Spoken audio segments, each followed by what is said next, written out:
दिल्ली के द्वारका के रहने वाले धीरज अपनी फैमिली के साथ डिनर करने के लिए डाइनिंग टेबल पर बैठे ही थे, तभी अचानक उनके गेट पर बहुत तेज किसी के दस्तक देने की आवाज हुई। गेट खटखटाने की आवाज सुनकर धीरज के पिताजी उठकर गेट पर जाते हैं तो बाहर देखा कि कोई नहीं था। वो वापस आकर टेबल पर बैठते हैं, खाना खाने की तैयारी करते ही हैं, तभी उनकी छत पर किसी के दौड़ने की आवाज आती है। लेकिन घर में 4 लोग थे और 4 के चारों डिनर कर रहे थे, तो छत पर था कौन? धीरज के पापा फिर से छत पर जाते हैं और ऊपर जब उन्होंने देखा तो छत पर दूर तक कोई नहीं था। लेकिन जैसे ही वो पलटते हैं नीचे वापस आने के लिए, उन्हें एहसास होता है कि उनकी छत के कोने पर कोई बैठा हुआ है। जब वो पास में गए, उसके बाद उनकी फैमिली के लोगों को उनके चीखने की आवाज सुनाई पड़ती है। सारे लोग छत पर जाते हैं तो देखते क्या है कि धीरज के पापा एक कोने पर बेहोश पड़े हुए हैं।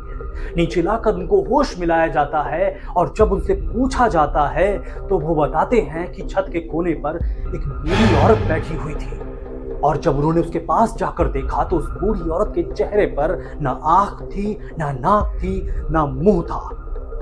बड़े बड़े बाल और पूरा हिस्सा बीच में खाली था।